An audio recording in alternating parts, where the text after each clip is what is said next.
수험생 여러분 안녕하십니까. 부동산 공시법의 송료입니다. 자, 우리 지난주에 이제 권리의 등기 쪽에서 이제 등기 명의인의 표시에 변경 등기하고 권리의 변경 등기와 관련된 내용들을 정리를 해드렸고요.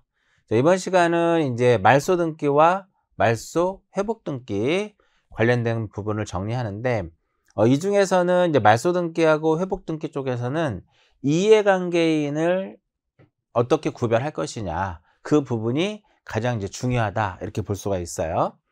자, 요약집 139페이지를 보시면 이제 말소 등기와 관련된 내용들을 볼 수 있을 거예요. 말소 등기 기본적인 정의는 뭐 앞에서도 다 설명해 드린 것처럼 등기 사항에 대해서 전부죠. 전부가 불일치했을 때 그 권리를 소멸케 하는, 그러니까 불일치의 원인은 원시적이든 후발적이든 그것이 등기 사항에 대해서 전부라면 무슨 등기를 한다? 말소 등기를 하는 거죠.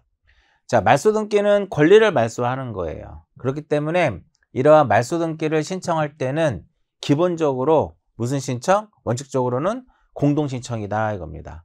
그 공동 신청이니까 결국은 등기 권리자도 있는 것이고 등기 의무자가 있겠죠. 여기서 이제 하나 체크할 것은 이 부분이에요. 의무자.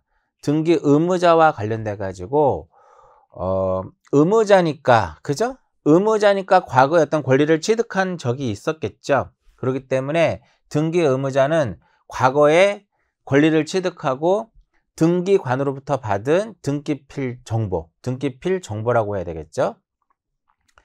등기필 정보 또는 등기필증을 등기소에, 등기필 정보는 이제 제공하는 개념이고요. 등기필증은 제출하는 것이다, 이겁니다. 문제는 인감이에요. 인감증명은 방문 신청일 때만 적용된다고 말씀드렸죠. 그러면 인감증명을 말소 등기할 때 인감을 제출할 것이냐 말 것이냐를 판단을 해야 되는데, 항상 기본적으로 말소 등기에서 의무자가 일단 판단이 되면 그 의무자가 소유자인지를 또 판단하는 거죠. 즉 소유자이면서 의무자면 인감을 제출하는 것이고, 반대로 소유자가 아니면서 의무자인 경우에는 별도로 첨부할 필요 없겠죠. 결국은 소유권을 말소할 때는 인감이 들어간다는 소리예요. 그런데 소유권 이외의 권리를 말소할 때, 즉 전세권 말소 등기할 때 누가 의무자? 전세권 말소 등기할 때는 전세권자가 의무자죠. 그러면 그 전세권자는 소유자가 아니잖아. 그렇기 때문에 소유자가 아니면서 의무자인 경우에는 인감을 제출하지 않는다, 이렇게 되는 거죠. 자, 이렇게 이제 말소 등기는 기본적으로 이렇게 공동 신청에 의합니다. 그러나 항상 원칙이 있으면 예외가 있겠죠. 예외적으로는 직권에 의해서도 할 수도 있고요. 그 다음에 단독 신청에 의해서도 할 수 있고, 관공서의 촉탁에 의해서 할 수 있는데, 이 부분이 상당히 중요합니다. 즉 말소 등기를 직권으로 할 것이냐, 단독으로 할 것이냐, 촉탁에 의해서 이루어질 것이냐, 이것에 대한 반드시 뭐가 필요하냐면 이것에 대한 구분이 필요하다, 이렇게 봅니다. 아시겠죠? 자, 말소를 하다 보면은 경우에 따라서는 이해관계인이 존재할 수가 있겠죠. 그러면 이해관계인이 존재할 때는 그자의 무엇을 첨부하자? 승낙서를 첨부를 해야 됩니다. 이것이 말소 등기의 요건이에요. 만약에 말소 등기에서 이해관계인이 존재하는데 이해관계인의 승낙서를 첨부하지 못했다면 각하사유가 되겠죠. 자, 그러면 말소 등기에서의 이해관계인은 도대체 누구냐? 즉 말소가 됨으로써 형식적으로 손해를 입을 우려가 인정되는 자를 우리는 무엇이라 그래요? 이해관계인이다 라고 얘기를 하죠. 예를 들어 볼까요? 자, 1번에 전세권이 있고요. 2번에 저당권이 있어요. 자, 이때 선순위 저당권 말소 등기할 때 후순위권자, 저당권자는 손해를 볼 이유가 없겠죠. 그렇기 때문에 선순위 저당권 말소할 때 선순위 전세권 말소 등기할 때 후순위 저당권자 이해관계인에 해당하지 않습니다. 또한 이번에는 후순위, 순위번호 2번 저당권 말소 등기할 때 선순위권자, 전세권자는 당연히 이해관계인이 되지 않겠죠. 그죠? 자, 그러면 말소 등기에서의 이해관계는 이 부분이에요. 자, 1번에 전세권 설정이 있는데요. 1-1의 저당권. 자, 이 저당권은 부기등기로 이루어졌죠. 부기등기로 이루어졌다라고 하는 것은 전세권을 목적으로 한다 이거죠. 아니면 지상권을 목적으로 하는 거죠. 근데 여기 1번에 전세권이 있으니까 1-1의 이 저당권은 전세권을 목적으로 하는 것이다 이겁니다. 그러면 항상 주등기가 있어야만 부기가 존재할 수 있어요. 따라서 주등기가 말소가 되면 부기등기는 직권말소가 되죠. 따라서 1번의 전세권 말소등기 시 전세권을 목적으로 하는, 이게 핵심, 전세권을 목적으로 하는 저당권자인 B는 등기상 무엇이 된다? 이해관계인이 되더라 이겁니다. 이때 저당권자에 뭐가 들어와야 돼? 승낙서가 들어와야만 이게 말소가 돼요. 그러면 결국은 이 저당권은 여기에 2번 해가지고 1번에 전세권 등기가 무엇이 되면, 전세권이 말소가 되면 얘는 결과적으로 살아남지 못하는 거니까 결국은 이 경우에는 이해관계인의 어떤 권리는 등기관이 직권에 의해서 무엇을 하게 된다? 직권에 의해서 말소 등기를 하게 되는 거죠. 자, 이것도 이해관계인이죠. 자, A가 이제 어떠한 부동산에 대한 소유권을 가지고 있는데, 소유권을 목적으로 하는 어떠한 전세권이라든지 가압류라든지 저당권이 이제 실행이 됐어요. 이때 소유권을 말소할 때 전세권자인, 가압류권자인, 저당권자인 모두 이들은 무엇이 된다? 이해관계인이 되더라 이겁니다. 이해하셨죠? 굉장히 중요합니다. 자, 그 다음 여기서 이제 하나 체크할 것은 뭐냐면 이 지문은 갑에서 을로, 을에서 병으로 소유권이 각각 이전이 된 경우예요. 자, 이랬을 때 을의 소유권의 등기를 말소할 때, 이 을의 소유권 등기를 말소할 때 과연 이 병은 이해관계인이냐 아니냐 이겁니다. 이해관계인이 아니라는 거예요. 왜 그러냐면은 이 갑에서 을로, 을에서 병으로 소유권이 넘어갔을 때 현재 지문에서 을의 등기를 말소한다고 하게 되면 이미 병의 소유권은 말소가 되고 나서, 그리고 나서 을의 등기를 말소하는 거거든요. 그렇기 때문에 당연히 먼저 말소되어야 할 권리자이므로 얘는 뭐가 아니다? 병은 이해관계인이 아니다 이겁니다. 자, 말소 등기는 기본적으로 공동 신청에 의해서 이루어지는데 단독에 의해서도 이루어질 수 있죠. 뭐 대표적인 몇 개 한번 볼까요? 자, 등기 의무자가 소재불명입니다. 행방불명됐을 때 어떠한 전세권이라든지 저당권의 경우에는 권리자가 어떻게 할 수 있다? 단독으로 말소할 수 있죠. 자, 이때는 반드시 권리를 소멸케 하는 무슨 판결을 받아야 된다? 재권 판결을 받아야 되는 거죠. 권리를 소멸케 하는 재권 판결을 받으면 단독으로 말소 등기할 수 있습니다. 그 다음 두 번째, 혼동에 의한 말소도 역시 무엇이다? 단독 신청이다. 조심하셔야 돼요. 이것은 이제 공부량이 좀 부족하신 분들은 혼동에 의한 말소는 직권처럼 볼 수가 있어요. 느껴질 수 있지만 아니에요. 직권이 아니라 무엇이다? 혼동에 의한 말소는 단독입니다. 뭐 지상권자가 소유권을 취득하든, 그죠? 전세권자가 소유권을 취득을 하게 되면 그 지상권이라든지 전세권의 경우에는 혼동에 의해서 소멸이 돼요. 민법에서 혼동 공부하시죠? 자, 그러면 이거는 결국은 누가 가서 말소를 하는 것이다? 본인이 가서 등기소에 가서 단독으로 말소 등기를 해야 되는 것이지 직권말소가 아니에요. 그 다음 세 번째, 등기된 권리가 어떤 자의 사망으로 소멸했을 때, 자, 이 경우에는요 반드시 권리 소멸에 관한 뭐가 있어야 돼요? 권리 소멸에 관한 약정의 등기가 있어야 됩니다. 예를 들어서 자, 여기 1번 해가지고 지상권 설정, 지상권자 A, 설정자 B 이렇게 됐어요. 이때 이 A가 수목을 소유하게 됩니다. 수목을 소유하게 되면 수목은 기본 몇 년이에요? 30년이죠. 30년. 자, 이때 존속기간이 남은 상태에서 이 A가 사망을 해요. 그러면 상속되죠. 근데 여기에 이 지상권 등기할 때 1- 얼마? 1-1 해가지고 이등기를 해놓는 거죠. 권리 소멸에 관한 약정에 관한 등기를 딱 합니다. 이러한 즉 내가 사망하면 권리가 소멸한다라고 하는 약정을 하게 돼요. 이때 A가 무엇을 하게 되면 A가 사망을 하게 되면 이때는 상속이 안 돼요. 이때는 상속이 안 되고 권리자가 단독으로 2번 해가지고 1번의 지상권을 무엇을 한다? 1번의 지상권을 말소 등기를 하게 되겠죠. 그러면 이 약정, 이게 1이 죽었으니까 약정에 관한 이 등기도 더 이상 의미가 없죠. 이 경우에는 무슨 말소? 이 경우는 직권에 의해서 말소가 됩니다. 항상 주등기가 죽으면 주등기라는 것이 말소가 되면 이 부기등기는 무슨 말소? 직권 말소가 되겠죠. 자, 그 다음에 가등기 말소. 가등기 말소는 원칙적으로 공동신청이죠. 근데 시험에 굉장히 잘 나옵니다. 근데 가등기 명의는 언제라도 가등기를 무엇할 수 있다? 단독으로 말소할 수가 있어요. 따라서 가등기 명의인에 무엇을 첨부하면 승낙서를 첨부하면 이해관계인도 가등기를 말소할 수 있고요.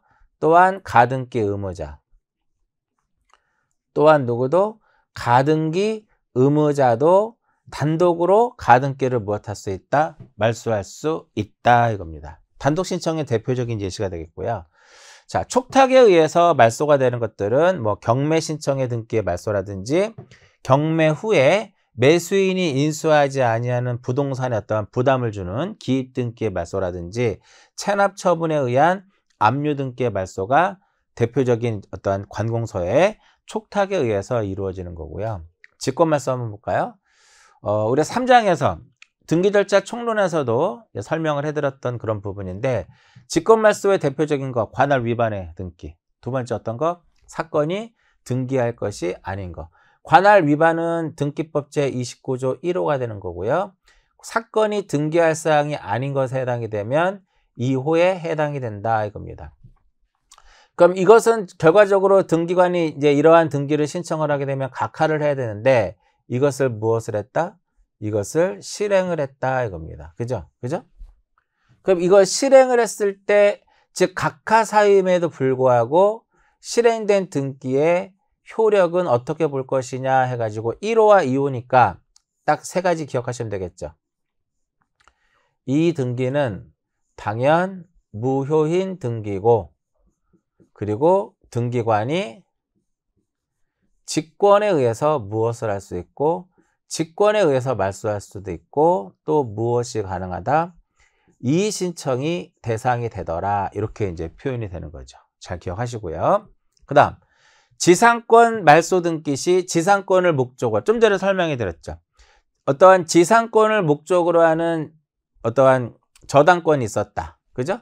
그러면은 결과적으로 지상권이 말소된다. 전세권이 말소가 되면 저당권 등기는 부기등기 형식으로 이루어지는데 이것은 무슨 말소다? 직권 말소가 되더라 이겁니다. 자, 환매권을 행사를 하게 되면 어떠한 등기를 하나요? 소유권 이전 등기를 하죠. 그럼 더 이상의 이 특약 등기는 의미가 없으니까 무슨 말소? 직권 말소. 가등기기에서 본등기 했을 때 무조건 중간 처분 등기는 직권 말소가 아니라 나중에 가등기 때 설명해 드리지만 이 중간 처분 등기가 본등기와 무엇할 수 없다면 본등기와 양립할 수 없다면 직권 말소가 된다 이겁니다. 수용으로 인한 이전 등기를 하게 되면 요역지 지역권을 제외한 물론 수용 시기 이후에 경료된 상속도 살아남죠. 즉 이렇게만 기억하세요. 수용을 원인으로 하는 소유권 이전 등기를 하게 되면 상속과 요역지 지역권을 제외한 나머지는 전부 다 무슨 말소? 직권 말소가 되더라 이겁니다. 자, 말소 등기는요. 말소 등기는 언제나 주등기 형식으로 실행이 돼요. 부기 등기는 절대적으로 인정이 안 되고 말소 등기는 언제나 어떻게 주등기로만 실행이 된다라는 거. 여기까지 말소 등기. 자, 말소 등기를 주등기로 하고요. 이거 교부해 줄까요? 등기필 정보. 말소 등기를 했을 때는 등기필 정보를 작성한다 안 한다 등기관이 등기 완료 후에 작성하지 않습니다. 왜 그럴까요? 왜 작성하지 않냐면 어차피 우리가 등기필 정보라고 하는 것은 권리를 취득할 때 작성해 주는 거기 때문에 말소 등기는 권리를 취득하는 것과 관련이 없죠. 그렇기 때문에 말소 등기를 해도 별도의 어떠한 등기필 정보는 등기관이 작성을 하지 않게 되는 겁니다. 자, 그 다음에 요약집 140페이지를 보시면 말소 회복 등기가 나오는데 이 말소 회복 등기에서도 가장 중요한 게 바로 이해관계인이에요. 이해관계인. 자, 말소 회복 등기는 등기 사항에 대해서 전부 또는 일부, 이게 핵심이죠. 전부가 일부가 부적법하게 말소됐을 때 이를 회복하는 거예요. 그러면 자발적 신청에 의해서 말소를 한 것은 부적법하게 말소된 것이 아니죠. 그렇죠? 그렇기 때문에 얘는 무엇할 수 없다? 회복 등기를 할 수가 없는 겁니다. 자발적 신청에 의해서 말소가 됐다면 회복 등기를 할 수가 없어요. 이해하셨죠? 그리고 우리 좀 전에 앞에서 말소 등기 했었죠? 말소 등기가 부적법하다. 그러면 이것을 회복 등기라는 것이지 말소 등기라는 것은 존재하지 않겠죠. 절대로 안 돼요. 말소 등기는 안 되더라 이겁니다. 자발적 신청에 의해서 회복 안 된다라는 거고요. 자, 회복 등기는 전부를 회복할 때는 주등기 형식으로 우리가 회복이 돼요. 그러면 반대로 일부가 회복이 되면 이때는 어떤 형식으로? 부기등기 형식으로 회복이 되죠. 그러니까 전세권이 통째로 말소가 됐어. 근데 이 부적법해서 말소가 됐어요. 회복은 어떻게? 주등기로. 일부의 개념은 좀 어려울 수 있는데 저당권에서 이율이 삭제가 돼버려요. 이율이 없어졌어요. 그럼 그것만 다시 회복할 때는 어떻게? 이율만 다시 회복하면 되는 거니까 이때는 어떻게 한다? 이 경우에는 부기등기 형식으로 회복이 됩니다. 그러니까 결국은 이렇게 외우시면 돼요. 전부를 회복할 때는 주등기, 일부를 회복할 때는 부기등기구나 이겁니다. 그러면 이 회복 등기는 그럼 누구랑 할 것이냐 이겁니다. 그때 그 사람하고 합니다. 자, 등기 개시와 관련이 있는데요. 등기 개시는 총 4가지로 보시면 돼요. 공동, 단독. 근데 공동은 누구랑 한다? 그때 그 사람. 그때 그 사람은 말소 당시에 누구다? 소유자를 상대로 하는 겁니다. 이 부분이 가장 핵심이에요. 좀 이따 한번 볼게요. 자, 이게 무슨 의미냐면은 공동신청, 촉탁, 직권, 명령, 그 다음에 여기 단독도 있겠죠? 단독이 빠져있네요. 예를 들어서 상속등기는 우리가 단독으로 하는 거잖아요. 그죠? 상속등기는 단독인데 이것이 부적법하게 말소가 됐어요. 그러면 단독으로 회복하면 된다 이겁니다. 그 공동신청에 의한 것은 어떻게? 공동으로 회복을 하게 됩니다. 자, 여기서 볼게요. 저당권 등기가 경조된 상태예요. 이 상태에서 저당권이 불법으로 무엇이 됐어요? 이 저당권이 불법으로 말소가 됐습니다. 그리고 나서 그 이후에 소유권이 넘어갔습니다. 소유권이 A에서 C로 넘어갔어요. 그럼 이 저당권자 B는 회복 등기를 해야 되겠죠. 누구랑 한다? 그때 그 사람. 말소 당시 소유자. 그럼 이 그림상에서 말소 당시의 소유자는 누구? 말소 당시의 소유자는 A가 되는 거죠. 회복 등기할 때는 A를 의무자로 하고 B가 권리자가 돼서 회복 등기를 하게 된다 이겁니다. 그때 그 사람. 말소 당시의 소유자라는 거 체크하시고요. 자, 말소 등기에서 이해관계인이 존재할 때 그자의 승낙서를 첨부하는 것처럼 회복 등기에 있어서도 이해관계인이 존재하게 되면 그자의 승낙서를 첨부를 해야 돼요. 자, 말소 회복 등기에서 이 이해관계인 굉장히 중요합니다. 말소 등기보다 조금 이제 이해하기가 어렵긴 하지만 굉장히 중요한 그런 부분 중에 하나인데요. 이 말소 등기에서 말소 회복 등기에서 이해관계인의 어떤 요건은 크게 2가지예요. 양립과 손해를 입을 우려가 인정돼야만, 즉 회복 등기하고 양립 가능하고 그럼으로써 또 손해를 입을 우려가 인정되는 자가 바로 무엇이 되냐면 이해관계인이다 라고 얘기를 해요. 그런데 양립은 되는데 손해를 보지 않아요. 양립은 되는데 손해를 보지 않으면 얘는 무엇이 아니다? 이해관계인이 아니다 이겁니다. 핵심은 이거예요. 양립이 되지 않는다. 그럼 얘는 무엇이 아니다? 이해관계인이 아니다 이겁니다. 왜 그러면 회복등기와 양립할 수 없다면 왜 이해관계인에 해당하지 않냐면 일단은 회복을 전제로 해가지고 회복을 전제로 해서 말소의 대상이 되기 때문에 별도의 무엇이라고 하지 않는다? 이해관계인이다라고 하지 않습니다. 예를 들어서 1번에 전세권이 있어요. 근데 이게 말소가 됐습니다. 말소가 됐는데 부적법하게 말소가 된 상태인 거죠. 이제 말소가 일단 되고 그리고 나서 이제 순위번호 3번 해가지고 B가 전세권을 취득을 하게 됩니다. 근데 1번의 전세권 자체가 결국은 부적법하게 무엇이 됐다? 부적법하게 말소가 됐습니다. 그러면 이렇게 부적법하게 말소가 됐으면 결국은 무엇을 해야 돼요? 결국은 회복 등기를 해야 되는 거죠.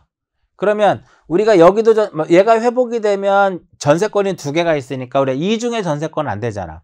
그럼 결국은 1번의 전세권을 회복하기 위해서는 순위번호 3번 저당권이 먼저 말소가 돼야 돼요. 1번 전세권 회복 등기 시에 3번의 전세권자는 이해관계인에 해당하지 않습니다. 왜 그러냐면 이게 4번 해가지고요. 3번의 전세권이 말소가 됩니다. 자, 3번의 전세권이 말소가 돼요. 그럼 얘가 죽겠죠. 그리고 나서 5번 해가지고 1번의 전세권 등기를 무엇한다? 전세권 등기를 회복을 하게 됩니다.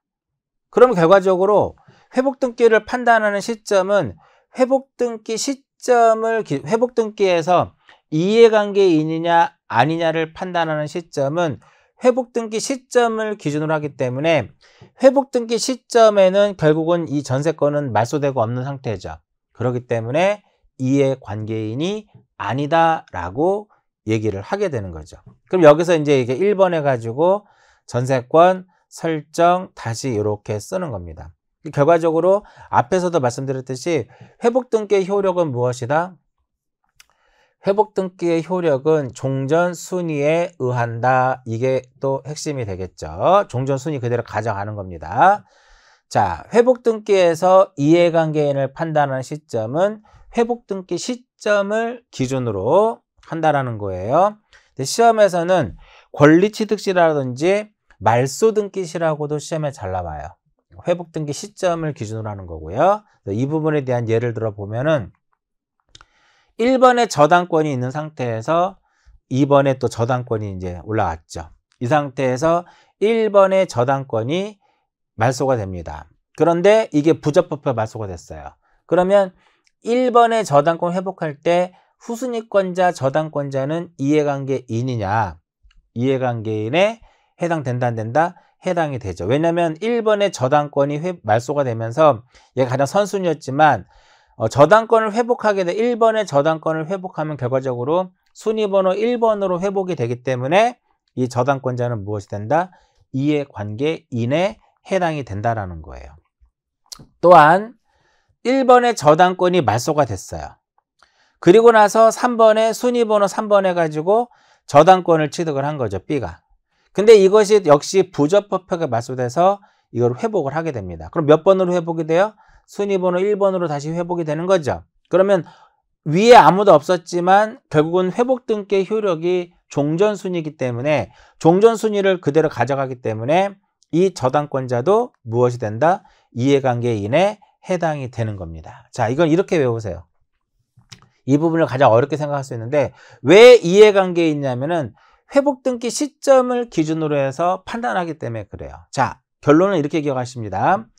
자, 선순위 저당권 회복할 때 권리를 취득하고 말소가 되든 말소가 되고 나서 권리를 취득하든 그거 따지지 않고 선순위 저당권 회복할 때 후순위권자는 전부 다 무엇이 된다?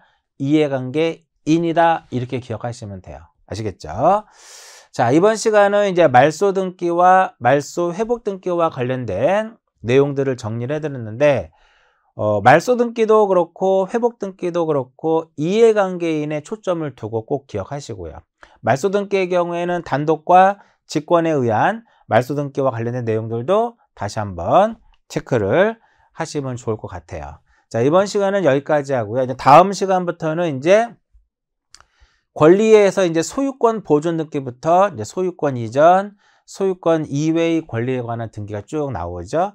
어떻게 보면 우리 부동산 등기법에서 가장 출제 빈도가 높은 그런 부분이기도 합니다. 자, 이번 시간은 여기까지 하고 마치도록 하겠습니다.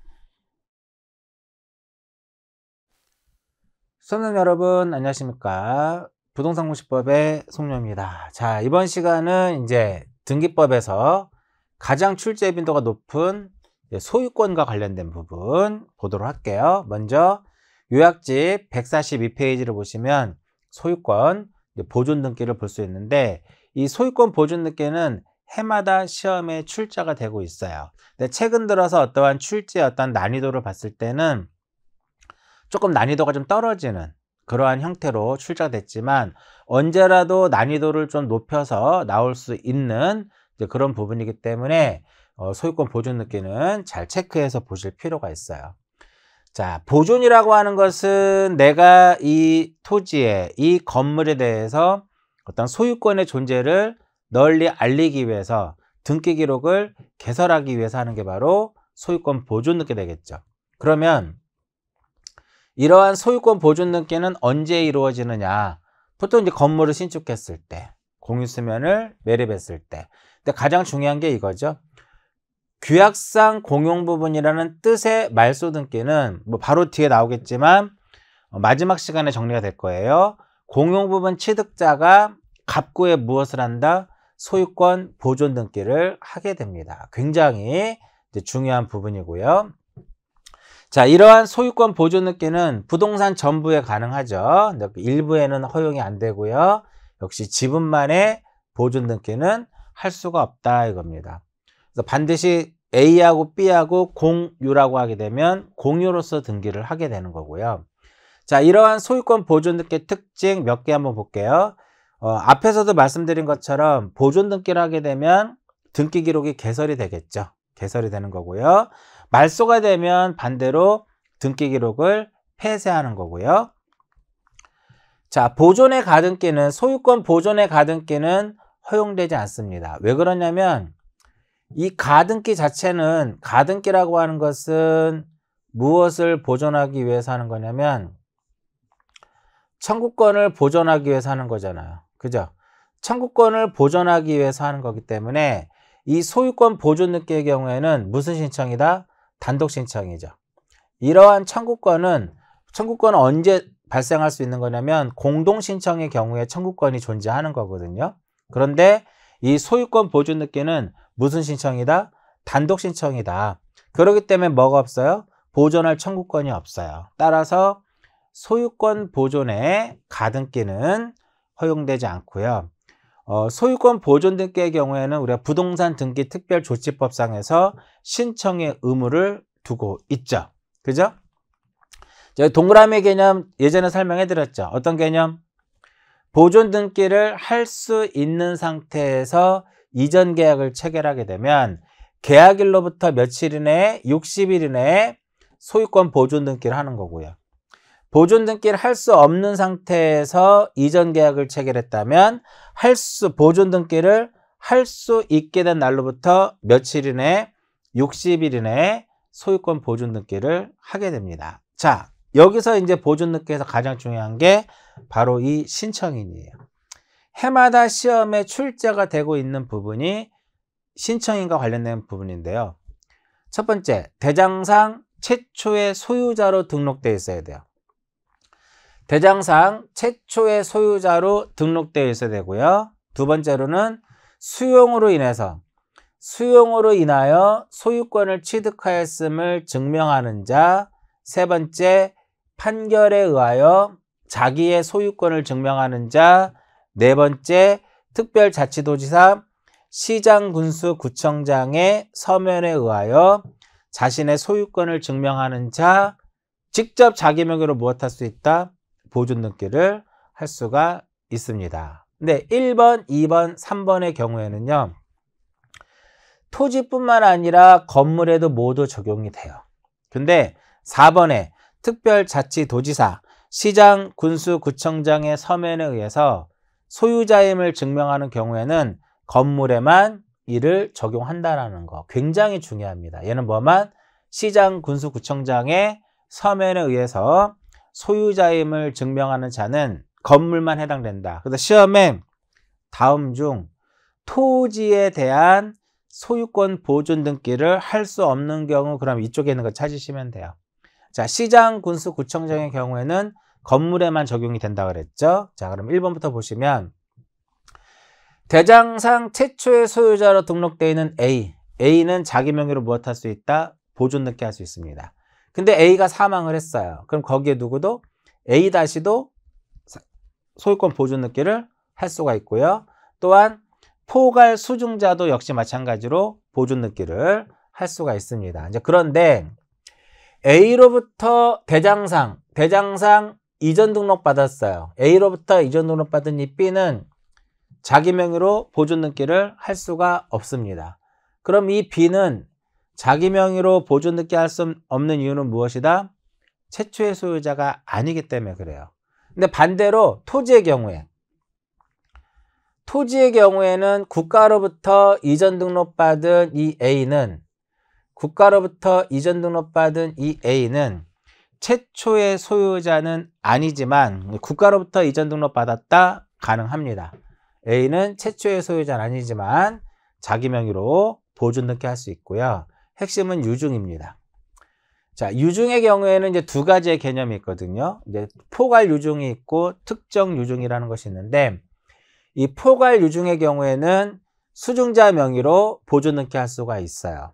근데 특정 유증의 경우에는 수중자 명의로 보존 등기를 할 수가 없습니다. A가 유증자고 만약에 B가 수중자라고 했을 때 유증의 목적물이 만약에 무엇이다?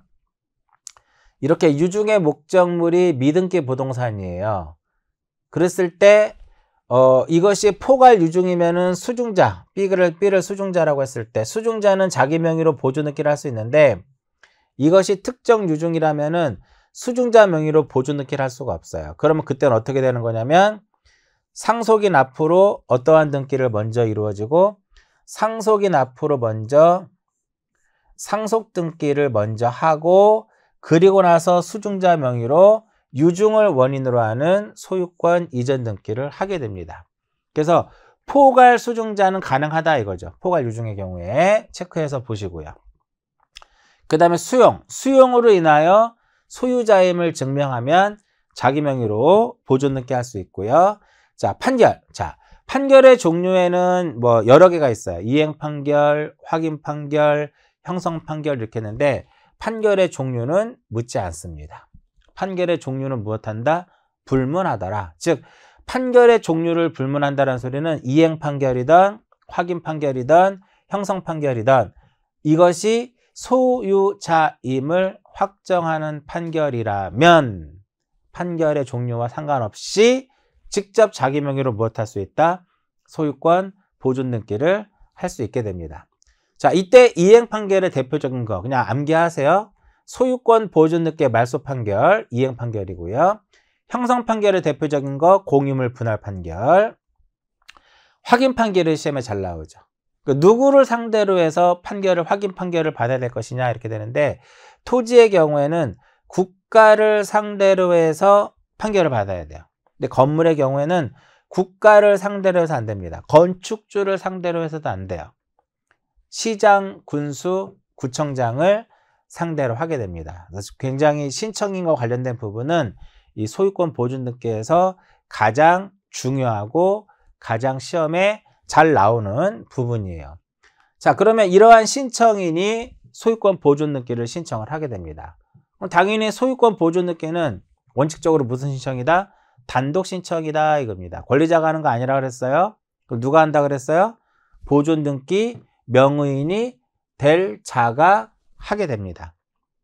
이해하셨죠? 보통 우리가 단독 신청의 경우에는 권리자 의무자를 붙이지 않아요. 근데 공동 신청의 경우에 어느 일방이 협력하지 않으면 단독으로 할 수 있죠. 이럴 때는 이제 권리자라는 말, 의무자라는 말 쓸 수 있지만, 일반적인 단독 신청의 경우에는 보통 명의인이 하는 개념이다 이렇게 보시면 돼요.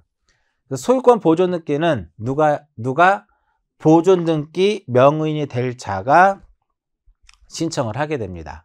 근데 등기소에 가서 이제 신청서를 써야 되겠죠. 전자신청의 경우에는 신청 정보를 쓰는데 신청 정보에는요. 계속 시험에 나오죠. 자, 등기 원인 및 연월일을 기록하지 않습니다. 굉장히 많이 나오는 내용, 기록한다라고 많이 나오고요.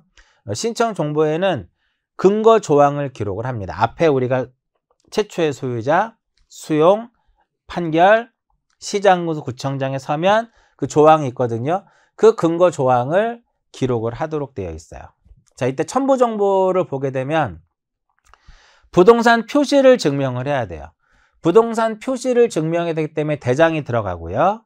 그 다음에 주소를 증명하는 정보도 제공해야 되겠죠. 주소를 증명하는 정보도 제공을 해야 되는데 왜 주소 증명 정보를 제공을 해야 되느냐? 새롭게 등기부에 올라가니까. 그죠? 그 다음에 도면은 무조건 제출하는 것이 아니라 한 필지에 수개의 건물이 있을 경우에는 건물에 무엇이 들어와야 된다? 소재도가 들어와야 돼요. 한 필지에 이렇게 수동의 건물이 존재한다. 한 필지에 이렇게 수동의 건물이 존재한다. 소재도가 들어가야 되겠고요. 자, 구분 건물에서의 소유권 보존 등기 할 때는 한 동 건물의 소재도와 각 층의 평면도와 전유 부분의 평면도가 들어가야 돼요. 아시겠죠? 자, 인감이라든지요. 소유권 보존 등기 할 때 인감이라든지 등기필 정보라든지 뭐 토지거래 허가 이런 거 다 필요 없어요. 다 필요 없고 제3자의 동의 이런 것도 다 필요 없습니다. 관련돼서 기억하시고요. 자, 실행 후의 조치, 등기필 정보를 작성해서 교부를 하게 됩니다. 왜? 새롭게 등기부에 권리자가 기록이 되잖아요. 다만 직권에 의해서 소유권 보존 등기를 할 때는 등기필 정보를 작성해서 주지 않습니다. 그 이유는 A가 직접 자기가 등기를 신청을 하게 되면 등기 완료 후에 등기관은 그 보존 등기 명의인에게 등기필 정보를 작성해서 주지만 직권에 의해서 소유권 보존 등기를 했다면 A에게는 별도의 등기필 정보를 주지 않고 작성해서 교부하지 않고 등기 완료 통지는 하는 거죠. 근데 직권으로 하든 단독으로 하든 완료 통지는 또 하도록 되어 있고요. 대장과 등기부를 일치시키기 위해서 지적의 경우에는 지적공보소관청에 등기관은 소유권의 변경 사실을 통지하도록 되어 있고요. 과세 자료를 제공하게 되어 있다 이겁니다. 자, 소유권 보존 등기는 원칙적으로 단독이지만 직권에 의해서도 가능하더라라고 말씀을 드렸어요. 두 가지만 기억하시면 되죠. 미등기 부동산에 대해서 처분 제한의 등기를 촉탁했을 때 등기관은 법원으로부터의 어떠한 촉탁받은 등기를 하기 위한 전제 조건으로서 직권으로 무엇을 한다? 소유권 보존 등기를 하게 됩니다. 또한 주택, 임차권 등기 명령 제도에 의한 임차권의 등기를 촉탁했을 때 직권으로 하는데 이러한 처분 제한의 등기 촉탁이라든지 임차권의 등기 명령에 의한 임차권의 등기를 촉탁하는 것은 이것은 법원의 촉탁에 의해서 이루어지는 거죠.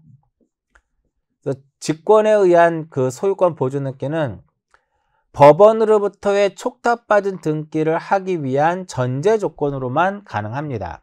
따라서 앞에 3장에서도 제가 말씀을 드렸듯이 체납 처분으로 인한 압류등기 촉탁은 세무서에서 촉탁하는 거잖아요. 그렇기 때문에 이 경우에는 직권으로 보존 등기를 할 수 없게 됩니다. 자, 이 그림 많이 봤죠? 그죠? 자, B가 이 A 소유의 부동산에 대해서 처분 제한, 뭐 가압류라든지 가처분을 이 부동산 소재지예요. 부동산 소재지를 관할하는 법원에다가 신청을 하게 되면 법원에서 촉탁을 하게 되죠. 그럼 등기관은 이제 촉탁받은 것을 기록하려고 보니까 이 부동산이 미등기 부동산이라면 직권에 의해서 무엇을 하고 소유권 보존 등기를 하고 촉탁받은 등기를 기록을 하게 되는 거죠. 이러한 직권에 의한 등기 특징은 접수란이 공란이 되는 거죠. 접수를 받지 않았으니까 접수란이 공란이고요. 소유권 보존 등기는 단독이든 직권이든 등기 원인 및 연월일은 기록하지 않고요. 좀 전에도 설명해 드렸듯이 직권 보존 등기의 경우에는 등기 완료 후에 등기필 정보를 별도로 작성하지는 않더라 이겁니다. 이 정도만 딱 기억하세요. 자, 보존 등기와 관련된 내용을 정리해 드렸고, 자, 이제 요약집 145페이지를 보시면 소유권 이전 등기가 나오는데, 이 소유권 이전 등기의 경우에는 굉장히 원인들이 많이 존재하죠. 원인들이 많이 존재하기 때문에 시험의 출제 빈도가 높은 거예요. 한 문제 이상은 꼭 출제가 됩니다. 자, 소유권 이전 등기는 부동산 전부에 가능하지만 일부에는 할 수가 없죠. 지분 이전 가능하고요. 그죠? 그 다음에 신청의 의무 역시 소유권 보존 등기와 동일하게 부동산 등기 특별조치법상에서 소유권 이전 등기에 대해서는 신청의 의무를 부여를 하게 되어 있어요. 자, 쌍무계약인 경우에는 이 앞에서 우리가 3장에서 제가 설명했던 내용이에요. 반대급부 이행된 날로부터 며칠? 60일. 대표적으로 매매가 되겠죠. 편무계약의 경우 증여죠. 대표적인 게 계약의 효력이 발생한 날로부터 며칠 이내에 60일 이내에 소유권 이전 등기를 해야 되는 신청의 의무가 있습니다. 자, 소유권 이전 등기에는요, 이 사이에 두 개가 빠져 있는 거죠. 숨어 있는 거죠. 전부라는 것과 일부라는 거.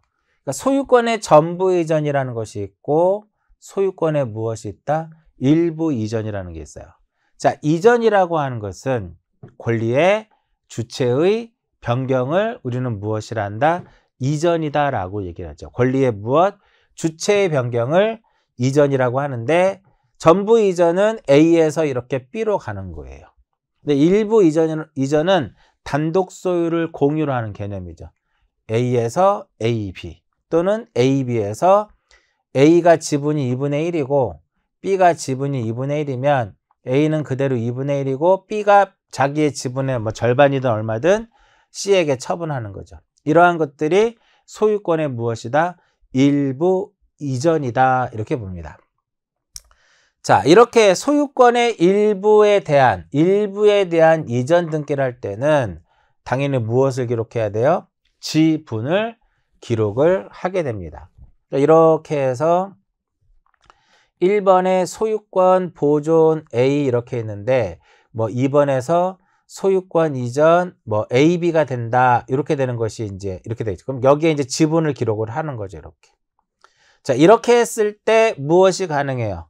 2-1 해가지고 공유물 공유물을 분할하지 않도록 약정을 할 수 있죠.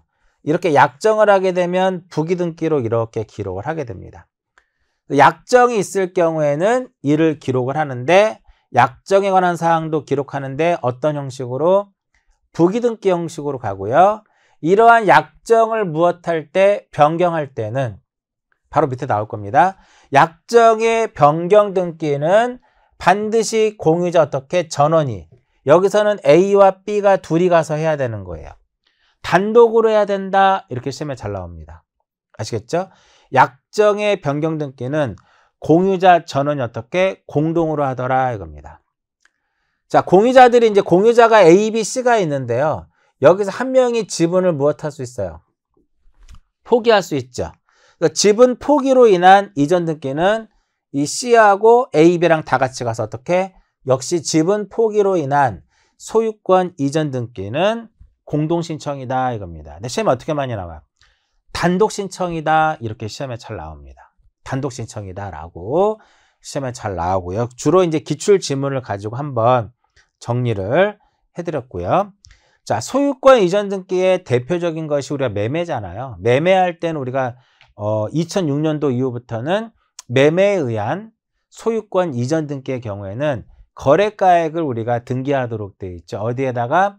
갑구에 권리자 및 기타 사항란에 거래가액을 기록하도록 되는데 이 부분은 우리가 3장에서 거래가액과 관련된 내용 설명해 드렸으니까 참고해서 꼭 보시고요. 자, 이렇게 공유를 했을 때는 지분을 기록하는데요. 합유의 등기의 경우에는 자, 요약지 147페이지를 보시면 합유의 등기가 나오는데요. 공유일 경우에는 우리가 지분을 기록하지만 합유의 경우에는 별도의 무엇을 기록하지 않는다? 합유의 경우에는 별도의 지분은 기록하지 않습니다. 합유의 등기는요. 합유하면 항상 뭐 생각하시면 돼? 민법상 조합. 자, 법률 규정 또는 계약에 의하여 수인이 조합체로 물건을 소유하는 그 공동 소유를 우리가 합유라고 하는데, 자, 민법상 조합은 조합 명의로 등기할 수 없다고 그랬죠. 조합원 전원 명의로 합유의 등기를 해야 된다라고 말씀을 드렸는데, 이 합의 등기 유형에 보면 단독 소유를 우리가 수인의 합유로 할 수도 있고요. 총유를 합유로도 할 수 있습니다. 이때는 소유권 이전 등기를 합니다. 어떤 등기를 해요? 이전 등기를 하게 됩니다. 그런데 공유를 합유로 할 때는 변경합니다. 굉장히 중요합니다. 공유를 합유로 했을 때는 무슨 등기? 변경 등기를 하게 됩니다. 자, 등기를 볼게요. 민법상 조합은 좀 전에 말씀드린 것처럼 조합 명의로 등기할 수가 없어요. 조합원 전원 명의의 합유의 등기를 하도록 되어 있죠. 민법상 조합, 출제빈도 상당히 높은 단어예요. 꼭 기억하시고요. 자, 이때 합유의 등기를 할 때는 별도의 뭐는 기록하지 않는다? 지분은 기록하지 않습니다. 그냥 합유라고 하는 뜻만 기록하도록 되어 있어요. 합유라는 뜻만 기록하도록 되어 있다. 자, 여기서 중요한 것. 지분을 기록하지 않기 때문에요. 합유 지분에 대한 가압류라든지 가처분은 허용되지 않는다라는 거죠. 굉장히 중요합니다. 자, 그리고 합유자가 여러 명 이렇게 있어요. 합유자가 여러 명 있을 때 합유자의 어떠한 그 숫자의 어떠한 변동이 있다. 그럴 때는 전부 다 어떤 등기를 하냐면은 합유 명의인의 변경 등기를 하는데, 이 합유 명의인의 변경 등기는 무조건 부기 등기로만 이루어져요. 자, 합유자의 수의 어떠한 변동 사항이 있을 때는 어떤 등기를 한다? 합유 명의인의 변경 등기를 하게 됩니다. 자, 합유자가 A, B, C가 있었는데 3명이 있었는데 C가 사망했어요. 그럼 사망하게 되면 잔존 합유자로 기속돼요. 이렇게 됩니다. C-로 상속되지 않아요. 그죠? 합유자가 탈퇴했습니다. C가 탈퇴를 하면 역시 A, B가 되는 거고요. 추가했을 때 한 명이 더 들어옵니다. 이렇게 D가 A, B, C였는데 한 명이 이렇게 들어오는 경우가 있고요. 그 다음에 여기서 이제 중요한 게 현재 합유자가 A, B, C인데 이 C가 A, B의 동의를 얻으면 잔존 합유자라고 하죠. A, B의 동의를 얻으면 자기의 지분을 D에게 처분할 수 있어요. 이때 등기는 C하고 D만 가는 게 아니라, 등기 조심할 게 D하고 CD만 가는 게 아니라 잔존 합유자도 다 같이 가서 등기를 하는 거예요. 자, 이렇게 지분을 처분할 수 있는데 이때 어떤 등기를 하는 것이다? 이때도 역시 합유 명의인의 변경 등기를 하게 됩니다. 이때 이제 시험에 어떤 식으로 많이 나오냐면은 이렇게 많이 나와요. 잔존 합유자의 동의를 얻었을 때 합유 지분 이전 등기한다. 그럼 틀립니다. 합유 지분 이전 등기를 한다. 그러면 얘는 틀린 겁니다. 합유 지분 이전 등기가 아니라 무엇이다? 합유 명의인의 변경 등기를 하게 됩니다. 가장 조심해서 보셔야 되고요. 합유에 등기할 때는 이렇게 지분을 기록하지 않기 때문에 합유 지분에 대한 가압류라든지 가처분도 역시 허용되지 않고요. 조금 더 어려울 때 요거 헷갈릴 수 있으니까 단독 소유와 총유를 합유를 했을 때는 소유권 이전, 공유를 합유를 했을 때는 소유권의 변경 꼭 체크해서 보시고요. 자, 그 다음에 상속을 원인으로 하는 소유권 이전 등기를 보게 되면 여기서는 이제 우리 3장에서 상속인에 의한 등기 신청을 정리를 했어요. 그죠? 자, 여기서 이제 상속 등기를 정리하는데 이 상속 등기 쪽에서 가장 중요한 것은 법정 상속분에 따라서 상속 등기를 하지 않는, 즉 협의 분할에 의한 상속 등기가 가장 중요합니다. 자, 요약집 147페이지로 보시면 상속 등기와 관련된 내용들이 아마 간략하게 정리가 되어 있겠죠. 자, A가 소유하고 있는 부동산인데 A가 무엇을 했다? 사망을 합니다. 그럼 상속은 민법 187조 법률 규정에 의해서 등기 없이도 A-앞으로 무엇이 돼요? A-앞으로 상속이 됩니다. 그렇죠? 그럼 이 A-가 피상속인의 소유였던 이 부동산을 B에게 무엇하려면 B에게 처분하기 위해서는 일단 A-앞으로 뭐부터 이루어져야 돼요? A-앞으로 상속 등기를 해야 된다 이겁니다. 그럼 이때 원인은 무엇일까요? 당연히 상속이 되겠고요. 원인 일자는 피상속인의 사망일이고 돌아가셨으니까 혼자 가셔야 되겠죠. 즉 상속을 원인으로 하는 소유권 이전 등기는 무슨 신청? 단독 신청이더라 이겁니다. 꼭 기억하시고요. 근데 여기서 상속인이 한 명이면 상관없는데 만약에 상속인이 이렇게 B, C, D 여러 명이에요. 상속인이 여러 명이다. 그럴 때는 지분만의 1인이 자기 지분만에 대해서는 등기할 수 없습니다. 그 대신에 1인이 지분만에 등기는 할 수 없지만 전원을 위한 상속인 전원을 위한 등기는 가능합니다. 꼭 기억하시고요. 자, 상속등기와 상속인에 의한 등기 신청을 비교를 해보면 등기 원인 자체가 얘는 뭐였어요? 상속이었죠. 그런데 상속인에 의한 등기 신청 이거 기억나시죠? A하고 B하고 매매 계약이 이루어졌는데 A가 사망할 수도 있고 B가 사망할 수도 있고 둘 다 사망할 수도 있다. 이때는 A-와 B가, 이 경우에는 A와 B-가, 이 경우에는 A-와 B-가 이렇게 된다. 이게 바로 상속인에 의한 등기 신청이잖아. 원인은 상속은 아니죠. 법률 행위가 되겠고요. 원인 일자는 피상속인의 사망일이고 법률 행위 일자가 되는 거고요. 핵심은 얘는 단독 신청이에요. 얘는 무슨 신청이다? 상속인에 의한 등기 신청은 공동 신청이다 이겁니다. 그러니까 상속 등기하고 상속인에 의한 등기 신청에 대한 차이점 체크해서 보시는데 상속 등기할 때 제가 말씀드렸던 요 시험에 일단 잘 나오고요.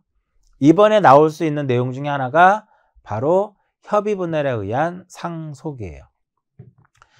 자, 우리 상속인이 여러 명일 때 법정 상속분이 존재한단 말이죠. 근데 법정 상속분이 있음에도 불구하고 그렇게 하지 않는 것이 바로 협의 분할에 의한 상속이에요. 자, A가 만약에 사망했을 때 법정 상속분대로 상속 등기를 한 후에 그 이후에 협의 분할이 이루어질 수도 있고요. 그냥 바로 이렇게 협의 분할에 의한 상속 등기가 이루어질 수 있어요. 또는 이렇게 법정 상속분에 따른 상속 등기를 한 후에 그 이후에 무엇이 협의 분할에 의한 상속 등기가 가능합니다. 좀 더 설명해 드릴게요. 자, 등기 목적 일단 소유권 이전이에요. 근데 여기서는 상속 등기 후에 협의 분할에 의한 상속을 할 때는 소유권 경정 등기입니다. 그리고 소유권 이전 등기는 우리가 주등기 형식으로 이루어지잖아요. 소유권 이전 등기는 주등기 형식으로 이루어지지만 소유권의 경정 등기는 부기등기 형식으로 이루어집니다. 자, 등기 원인 상속이고요. 협의 분할한 상속이고 이 경우에도 마찬가지로 협의 분할에 의한 상속이에요. 근데 원인 일자가 얘는 바로 A가 사망을 하게 되면 법정 상속분에 따른 상속 등기를 거치지 않고 바로 협의 분할을 하기 때문에 피상속인의 사망일이에요. 근데 상속 등기의 원인 일자가 사망일이란 말이에요. 그렇기 때문에 상속 등기를 한 후에 협의 분할이 이루어졌을 때는 그때 원인 일자는 피상속인의 사망일이 아니라 협의 분할일이에요.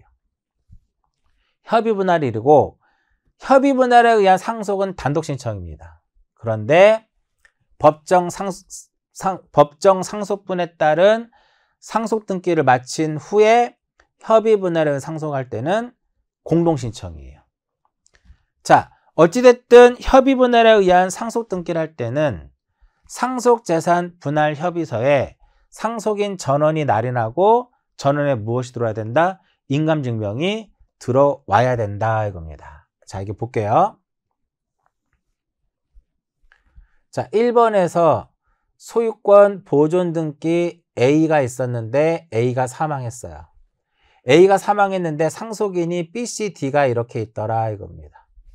근데 여기서 이제 협의 분할이 이루어진 겁니다. B의 어떠한 단독으로 하는 협의 분할이 이루어진 거예요. 그럼 여기서 소유권 이전 등기를 하고요.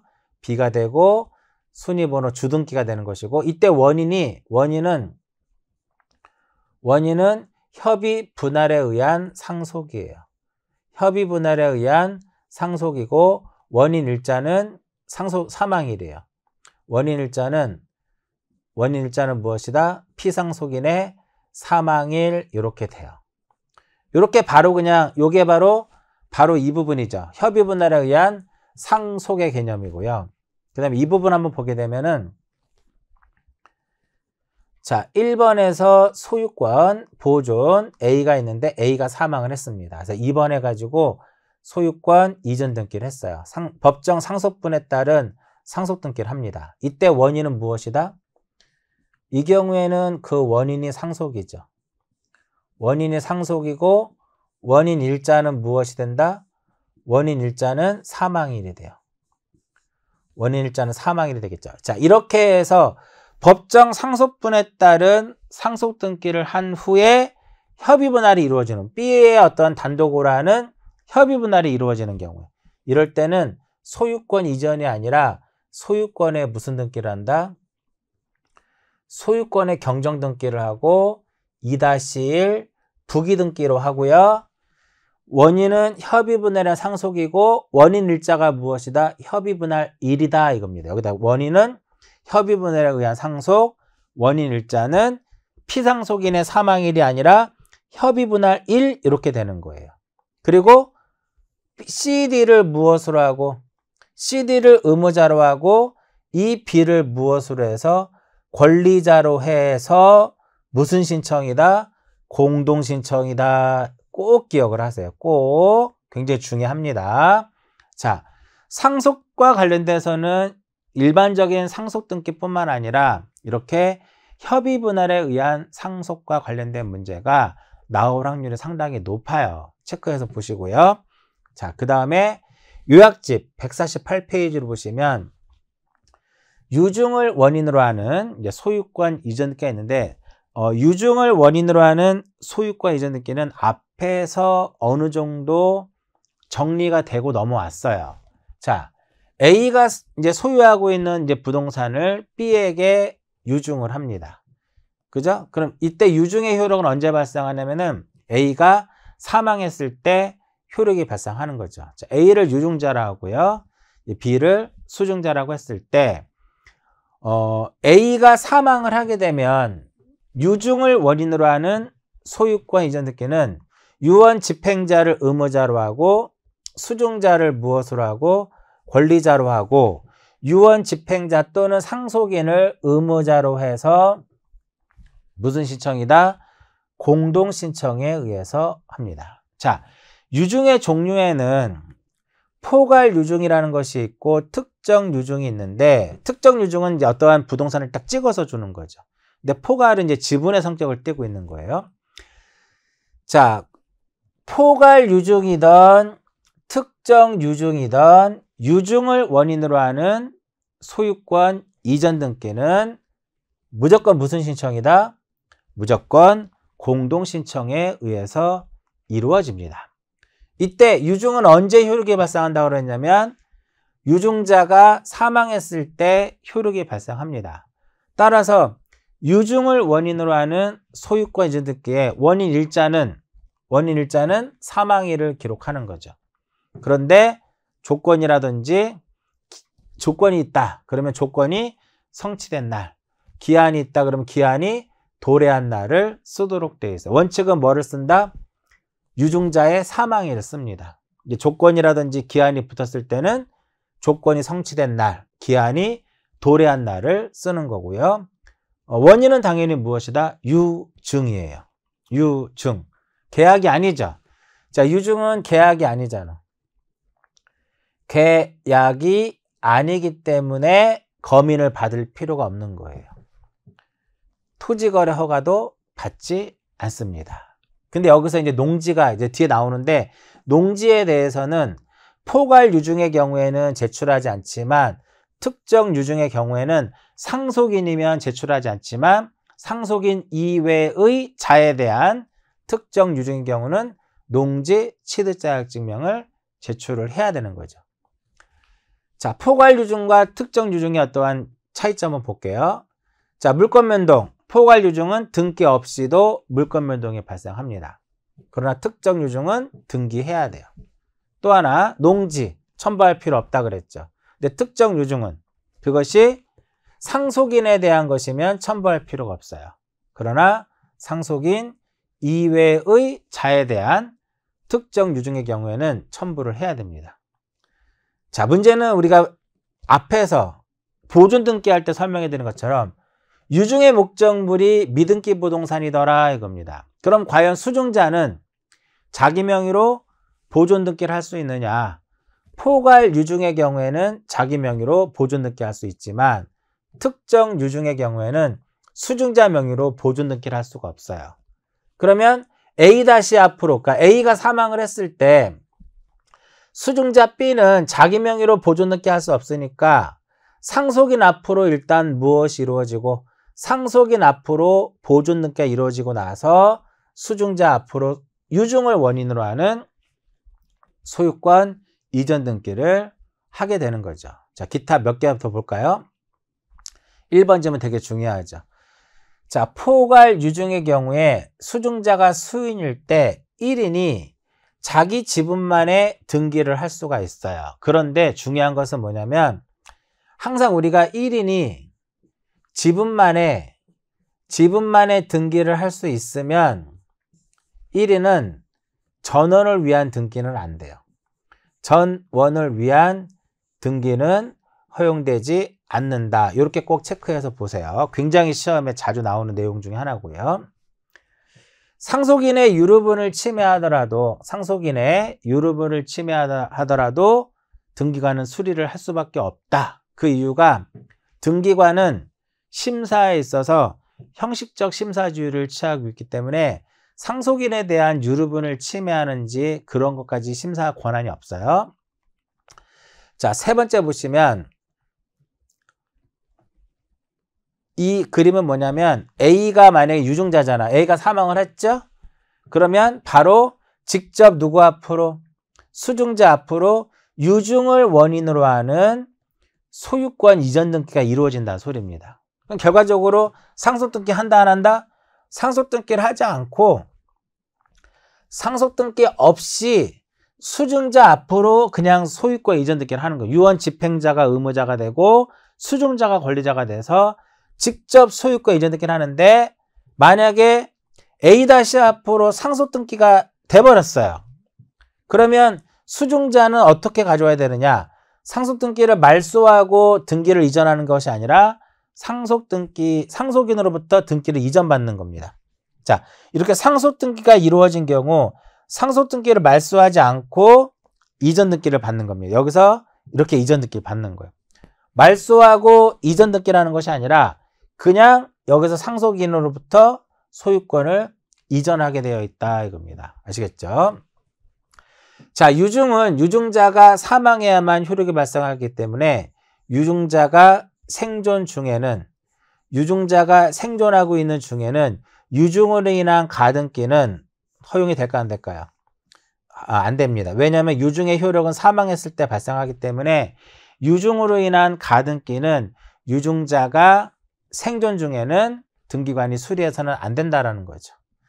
자, 여기까지가 이제 소유권 이전 등기의 이제 일부 부분까지, 그러니까 보존 등기와 소유권 이전 등기와 관련된 부분 일부 설명해 드렸고요. 꼭 반복 학습하셔야 돼요. 여러분들 모든 과목, 우리 공시법뿐만 아니라 모든 과목은 반드시 반복 학습하셔야 돼요. 자, 잠깐 쉬었다가 이제 소유권 이전 등기와 관련된 나머지 부분들 이어서 정리하도록 하고요. 자, 이번 시간은 여기까지 하고 마치도록 하겠습니다. 선생 여러분 안녕하십니까? 부동산 공시법의 송룡입니다. 자, 이번 시간은 이제 소유권 이전 등기 두 번째 시간이에요. 자, 요약집 150페이지를 보시면 수용을 원인으로 하는 소유권 이전 등기를 이제 볼 수 있는데 수용도 굉장히 중요합니다. 일단 계약이 아니죠. 그쵸? 수용은 계약이 아니기 때문에 검인을 받지 않고 농지도 첨부하지 않고 허가 대상도 아니다라는 거 일단 딱 옆에 써놓고 보시면 되고요. A가 소유하고 있는 이 부동산이 있으면 이 B가 이 부동산을 수용을 한 거죠. 원인은 무엇이냐면 수용이 되겠고요. 원인 일자는 수용 개시일입니다. 근데 시험에 재결일 이렇게 많이 나와요. 재결일 이렇게 나오면 틀려요. 자, 그러면 이 A는 수용당한 입장에서 등기에 협력을 하지 않겠죠. 그쵸? 그렇기 때문에 수용을 원인으로 하는 소유권 이전 등기는 기업자가 어떻게 단독으로 하게 됩니다. 물론 제가 A가 의무자가 돼서 공동으로 하는 경우도 있어요. 근데 수용은 어찌됐든 이 수용당한 입장에서는 등기에 협력을 하지 않을 거니까 결국은 수용을 원인으로 하는 소유권 이전 등기는 무슨 신청? 단독 신청이다. 이렇게 기억하시고요. 만약에 수용의 주체가 관공서면은 단독 신청이 아니라 촉탁에 의해서 이루어지는 거죠. 자, 이때 이 B가 A로부터 등기를 가져오기 위해서는 A가 만약에 부동산의 표시에 변경이 있음에도 불구하고 하지 않은 경우라면, 또한 명의인의 표시에 변경이 있음에도 불구하고 A가 이러한 등기를 하지 않은 상태에서 수용이 된 거예요. 그러면 이 기업자는 바로 A로부터 등기를 바로 가져올 수가 없어요. 왜? 이러한 등기를 해야만 가져올 수 있는 거거든요. 그래서 기업자는 누구를 대위해서? A를 대위해 가지고 부동산의 표시를 변경하거나 명의인의 표시를 변경하게 되는 거죠. 대위 신청에서 설명해 드렸었죠. 그 다음, 자, 수용 개시일이 5월 4일이에요. 근데 A가 수용한 날보다 먼저 A가 사망을 하게 됩니다. 3월 7일 날 사망을 했네요. 그러면 결국은 등기는 어떻게 가져와야 되냐면은 일단 상속인 앞으로 상속 등기가 이루어지고 나서 B 앞으로 소유권이 이전이 되는 이러한 형태로 돼야 돼요. 그럼 결국은 이 기업자는 등기를 가져오려면 결국은 상속 등기를 먼저 하고 그로부터 등기를 가져와야 되기 때문에 이 경우에는 당연히 상속인을 대위해서 무엇할 수 있다? 상속 등기를 할 수 있다라는 거죠. 상속 등기가 이루어지고 나서 가져와야 되기 때문에 상속인을 대위해서 상속 등기를 할 수 있다라는 겁니다. 자, 여기서 이제 중요한 것은 대위 신청. 자, 기업자가 수용을 원인으로 해서 소유권 이전 등기를 하기 전에 어떠한 등기가 이루어지지 않았다면 이것을 무엇할 수 있다? 대위해서 할 수 있다. 이렇게만 기억하시면 돼요. 자, 모든 등기를 신청할 때는 대부분 첨부 정보라는 것을 제공을 하죠. 자, 협의 수용일 때는 협의 성립 확인서, 재결일 때는 재결서, 보상이라든지 공탁을 증명하는 거 전부를 합니다. 이거 제출하지 않는다라고 한번 시험에 이제 출제가 됐었고요. 자, 그 다음에 두 번째, 수용은 원시취득이에요. 따라서 등기 실행으로 인한 다른 권리의 등기는 등기관이 어떻게 직권으로 말소를 하게 됩니다. 자, 그러면 다 외우지 마시고요. 직권 말소 다 돼. 근데 직권 말소 되지 않는 게 있단 말이죠. 그 두 가지가 있는데 그 두 가지만 기억하시면 나머지는 그냥 직권 말소다라고 머릿속에 생각을 하시면 되는데, 자, 수용은 민법 187조죠.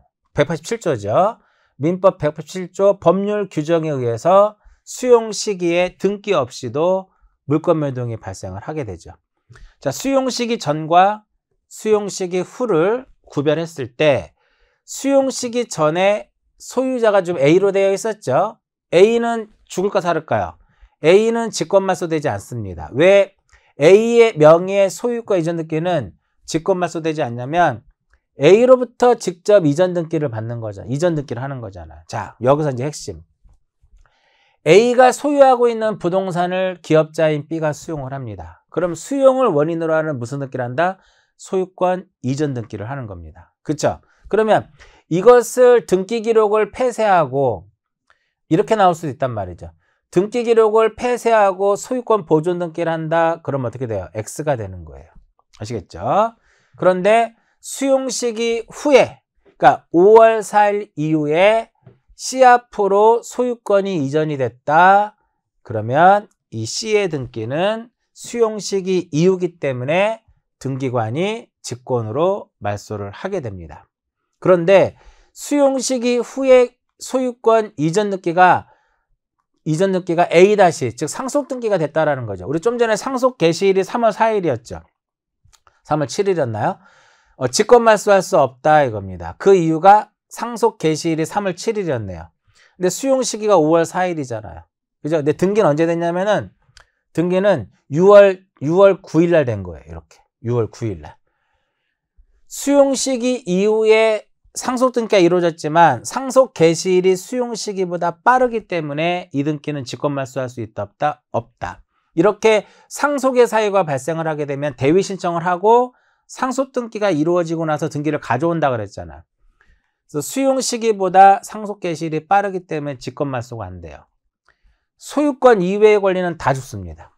근데 여기 보면 수용 시기 전과 후를 불문하고 소유권 이외의 권리는 다 죽습니다. 근데 살아남는 게 있어요. 그 부동산을 위해서 존재하는 것. 그 부동산을 위해서 존재하는 것이 바로 유역지잖아요.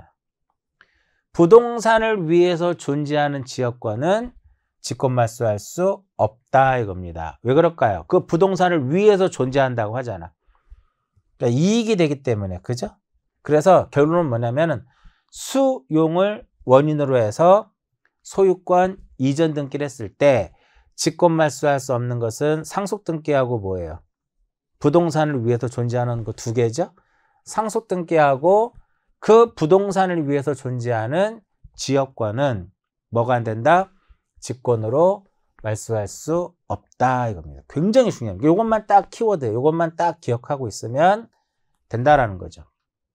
자, 근데 마지막 수용에서 마지막 재결의 실효에 따라서 소유권 이전 등기가 된 것을 말소할 때, 자, 수용을 원인으로 하는 소유권 이전 등기는 단독 신청이라고 그랬어요.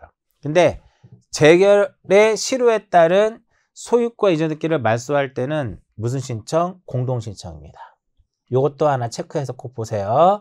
단독 신청이다라고 시험에 출제되니까 기억하시고. 그 다음 151페이지를 보시면 진정 명의회복을 원인으로 하는 소유권 이전 등기인데 진정 명의회복을 원인으로 하는 이 소유권 이전 등기는 무권리자의 등기를 말소하지 않고 직접 무권리자로부터 소유권 이전 등기를 하는데 원래 우리가 무효인 등기는 그냥 우리가 말소하면 되는 거잖아요. 그죠? 말소하면 되는데 말소하지 않고 소유권 이전 등기하는 방식을 취하는 게 바로 진정 명의회복을 원인으로 하는 소유권 이전 등기인데 말소하면 되는데 왜 이전 등기를 하느냐? 제3자를 보호하기 위한 방식이에요. 자, 보시면 2번에 소유권 이전에서 소유권 3번으로 소유권 이전이 됐죠. 근데 이게 무권리자, 그러니까 등기 원인에 무효 또는 취소가 있었다라는 거죠. 그러면 이 A가 소유권을 되찾아올 수 있는 방법은 이 등기를 무엇하면 돼요? 말소하면 돼요. 그렇죠? 근데 여기에 을구에 누가 있어? 저당권자가 있고 전세권자가 있단 말이에요. 그럼 이거를 말소해버리면 얘네들도 죽잖아요. 그죠? 얘네들도 죽는단 말이에요. 그래서 진정 명의회복을 원인으로 하는 소유권 이전 등기는 선의의 제3자, CD, 이들을 보호하기 위해서 만들어진 거거든요. 그래서 이거를 말소하게 되면 또한 이들의 또 승낙서가 들어와야 되거든요. 그러니까 이들을 보호하기 위해서 그냥 끌어안는 거죠. 3번에서 무권리자로부터 직접 등기를 가져가는 이러한 형태가 바로 뭐냐면 진정 명의 회복을 원인으로 하는 소유권 이전 등기가 되는 겁니다. 여기서 이제 B가 의무자가 될 것이고 A가 권리자가 돼서 공동으로 등기를 하게 되는데 원인은 무엇이다? 원인은 진정 명의 회복이죠. 근데 얘는 원인 일자가 없어요. 그래서 원인 연월일은 기록하지 않는다 이렇게 되는 거고요.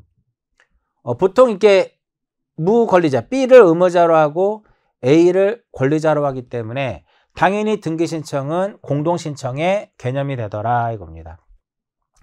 그래서 이미 자기 앞으로 이미 A 앞으로 소유권을 표상하는 등기가 되어 있었다거나 아니면 공보상에 소유자로 등록되어 있는 자는 직접 B로부터 등기를 공동신청에 의해서 가져올 수 있고요. 단독신청은 역시 이미 자기 앞으로 소유권을 표상하는 등기가 되어 있는 자라든지 아니면 법률 규정에 의하여 소유권을 취득한 자 판결에 의해서 단독으로 가져올 수 있습니다. 문제는 이 부분이에요. 자, 진정 명의회복을 원인으로 하는 소유권 이전 등기는 계약이 아니죠. 그렇기 때문에 검인을 받지 않습니다. 그러니까 농지도 첨부하지 않고요. 토지거래 허가도 받지 않는다라는 거죠. 굉장히 중요합니다. 생각보다. 이 부분 잘 체크해서 보시고요. 이 진정 명의회복을 원인으로 하는 이 소유권 이전 등기는 단독적으로 시험에 나온 적은 거의 없어요. 그냥 보통 이런 식으로 나오죠. 다음 중 소유권 이전 등기에 대한 설명이다.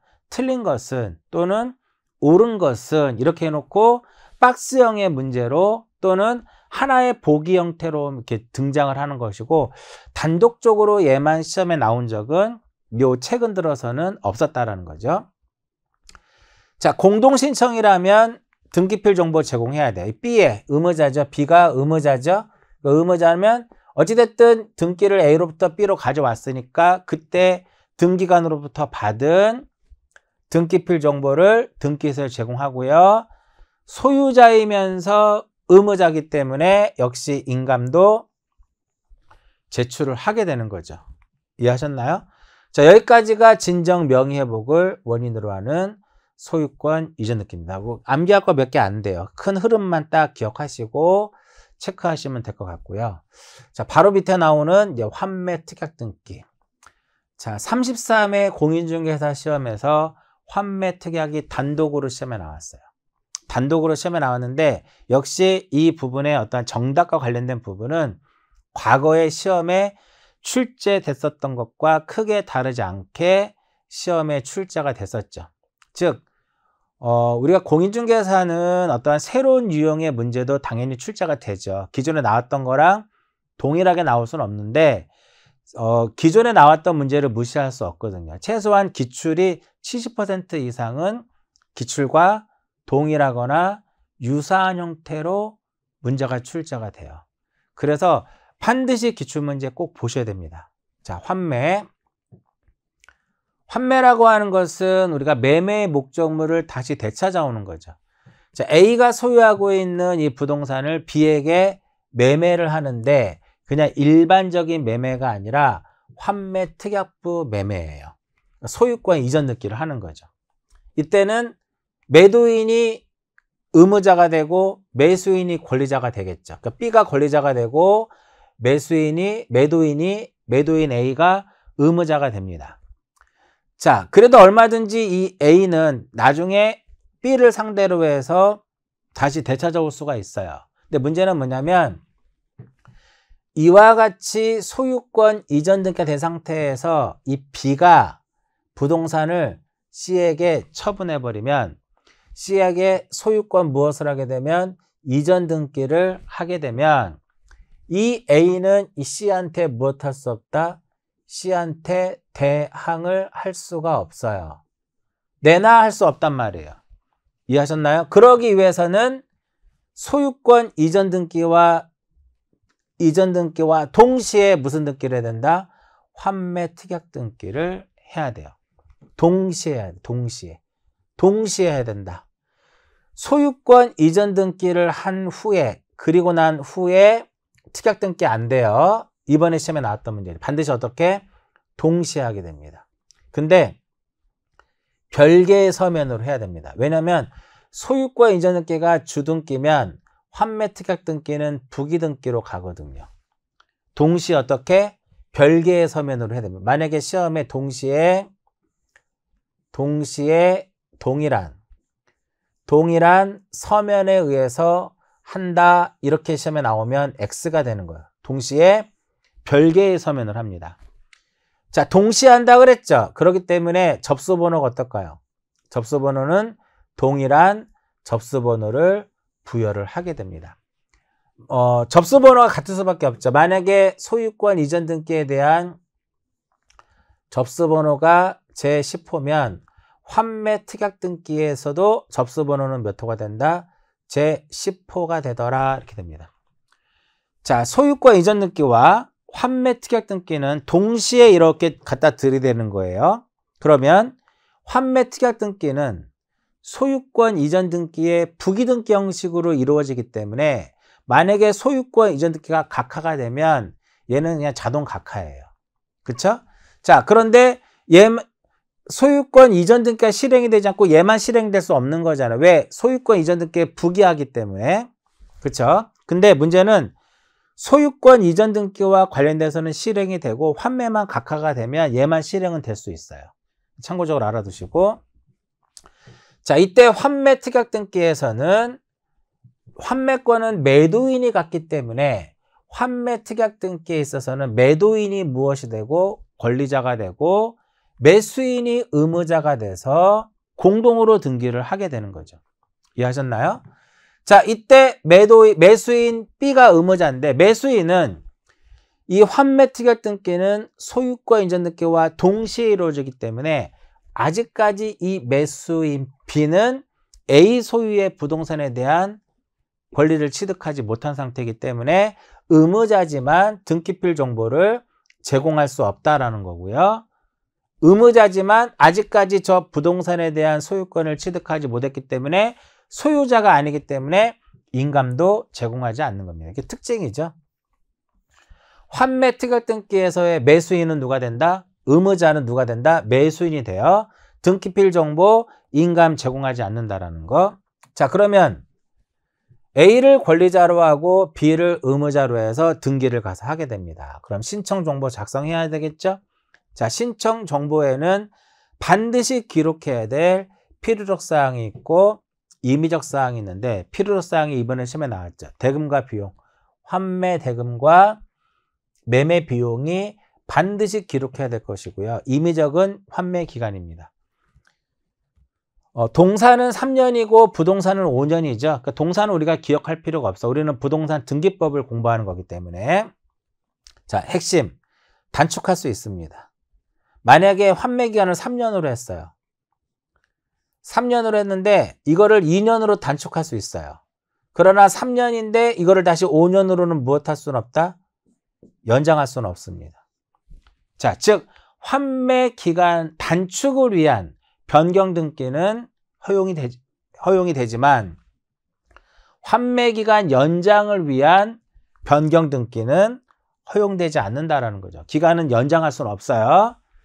자, 그러면 이제 또 몇 개 보게 되면 이렇게 보시면 환매 특약 등기는 이렇게 소유권 이전 등기에 부기 등기하도록 되어 있어요.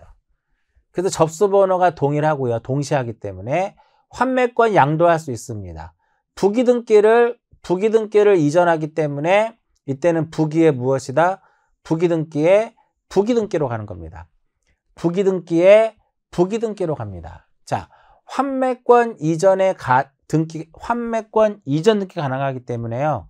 환매권 이전에 가등기도 가능합니다. 가등기 때 다시 한번 나올 거예요. 근데 환매 특약의 가등기는 허용이 안 돼요. 환매 특약의 가등기는 허용이 안 되는 이유는 뭐냐? 환매 특약 등기는 소유권 이전 등기와 동시에 해야 되기 때문에 보존할 청구권이 없어요. 그래서 특약의 가등기는 허용되지 않습니다. 자, 이렇게 환매 특약 등기가 되어 있는 상태에서 환매권 양도도 가능하고요. 소유권도 C한테 이렇게 무엇이 가능하다? 이전할 수 있습니다.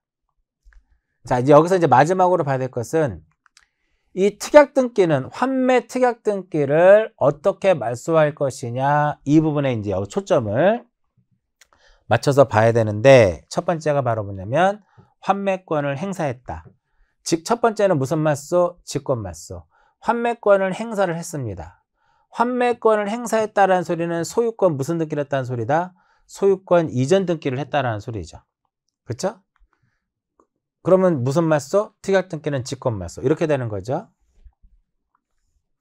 저기 2번에서 소유권 이전 B 2- 얼마 2-1의 특약, 환매 특약, 환매권자 A. 이 상태에서 3번에서 소유권을 무엇을 했다? 이전을 한 겁니다. 이렇게. 예로부터 등기를 가져온 거죠. 그럼 더 이상 특약 등기는 의미가 없으니까 무슨 말소? 직권말소가 된다 이겁니다. 근데 공동신청은 환매권을 행사하지 않은 경우예요.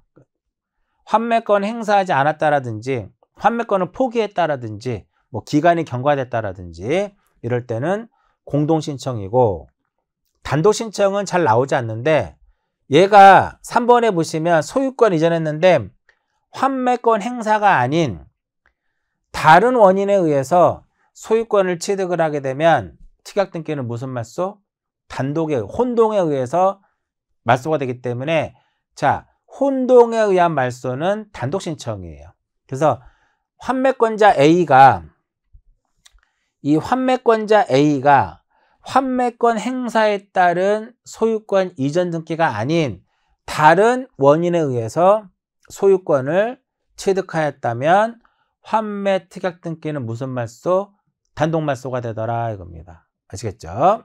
자, 그 다음 여기서 요거 환매 특약 등기 이후에 환매 특약 등기 이후 환매권 행사하기 전, 그러니까 환매권 행사는 소유권 이전 등기했다라는 거죠. 전에 소유권 이외의 권리에 관한 등기는 환매권 행사로 인한 실효를 해서 말소 등기라는 데 있을 때 무슨 말소다? 공동이더라 이겁니다. 즉 이렇게 B로부터 등기를 가져오잖아요. 그럼 여기에 만약에 1번의 전세권 설정 등기가 이렇게 C 앞으로 되어 있다면 얘가 B에서 환매권 행사를 해서 소유권 이전하게 되면 2번 해가지고 1번의 전세권 등기를 무엇한다? 말소라는데 둘이 공동으로 C를 의무자로 하고 A를 무엇으로 해서 권리자로 해서 이 등기를 말소하는 거예요. 여기서 조심할 것은 이렇게 환매권 행사로 인한 실효를 원인으로 해서 말소 등기를 공동으로 하는데 당연히 시험에서는 이게 어떻게 나올까요? 당연히 시험에서는 직권말소 이렇게 나올 겁니다. 분명히 시험에서는 직권말소 이렇게 나올 거예요. 그럼 X가 되겠죠. 자, 여기까지가 환매 특약등기예요. 자, 33회 때 이 환매 특약등기와 관련된 것이 단독적으로 시험에 출제됐기 때문에 글쎄요, 34회 때는 또다시 단독으로 나올 것이냐, 그건 이제 봐야 되겠지만 웬만큼 나올 만한 거 다 나왔으니까 일단 기출문제 중심으로 한번 보시고요. 지금 제가 설명한 내용들 다시 한번 체크해서 보시면 될 것 같아요. 자, 그 다음에 이제 마지막으로 요약집 페이지 153페이지 보시면 신탁을 원인으로 하는 소유권 이전 등기가 나오는데 최근 들어서 이 신탁 등기 굉장히 시험에 출제 빈도가 높아요. 자, 한번 볼게요.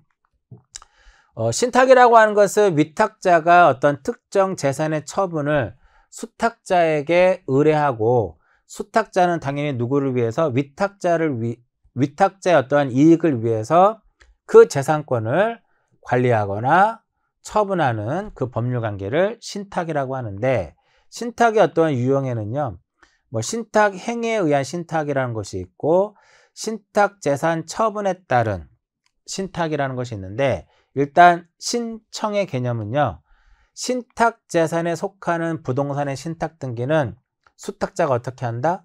수탁자가 단독으로 합니다. 과거에는 위탁자를 의무자로 하고 수탁자를 권리자로 해서 공동신청이었다 이렇게 됐었거든요. 이제 법이 개정이 되면서 수탁자가 어떻게 단독으로 하게 됩니다. 자, 이때 신탁등기 신청은 해당 부동산에 관한 권리의 설정, 보존, 이전, 변경 등기 신청과 어떻게 동시 신청을 규정을 적용합니다. 그러니까 신탁하게 되면 무조건 뭐다? 공동신청이다. 동시 신청이다. 꼭 이렇게 생각하세요. 그런데 이 수탁자가 단독으로 신탁등기를 하는데 만약에 수탁자가 단독으로 신탁등기를 하지 않았다면 수익자라든지 위탁자는 이 수익자나 위탁자는 수탁자를 대위해서 신탁등기를 할 수 있는데 이때는 동시신청을 적용하지 않아요. 여기 또 시험에 잘 나옵니다. 자, 신탁등기를 어떻게 대위해서 했을 때는 동시신청 규정을 적용하지 않는다. 꼭 체크해서 보시고요. 역시 일괄적으로 신청할 수 있다는 거. 신탁등기의 신청은 이전, 보존, 설정 등기의 신청과 함께 한 건의 신청 정보를 어떻게 일괄적으로 할 수 있다. 그 다음 여기서 수탁자가 여러 명일 경우도 있거든요. 수탁자가 수인일 경우에는 합유라고 써줘야 돼요. 수탁자가 수인일 때는 합유관계를 써줘야 됩니다. 시험에 항상 어떻게 나올까요? 공유관계를 써야 된다 이렇게 나옵니다. 역시 X가 돼요. 자, 그 다음에 신탁등기의 말소. 역시 이 부분에 몇 개 보게 되면 동시에 된다. 동일한 신청 정보로 해야 된다는 거. 신탁재산인 부동산에 관한 권리의 이전으로 인해서 그 권리가 신탁재산에 속하지 아니하게 된 경우에는 신탁등기의 말소등기는 이전 등기의 신청 정보와 동일한 정보로 해야 될 것이고 이때 신탁등기의 말소등기는 역시 수탁자가 어떻게 한다? 수탁자가 단독으로 하고요. 만약에 신탁재산이 수탁자의 고유재산이 되었을 때는 그 뜻의 등기를 어떻게? 주등기로 해야 된다라는 여러분 날개에 보면 나와 있을 겁니다. 역시 동시에 하기 때문에 하나의 순위번호를 사용을 하고 여기 또 하나의 순위번호고 기억합니다. 등기관이 권리의 이전 또는 말소등기나 수탁자의 고유재산으로 된 뜻의 말소등기와 함께 신탁등기의 말소등기를 할 때는 하나의 순위번호를 사용한다. 그러니까 각계 어떤 별개의 순위번호를 사용한다. 이렇게 신탁등기에서 나오게 되면 다 틀려요.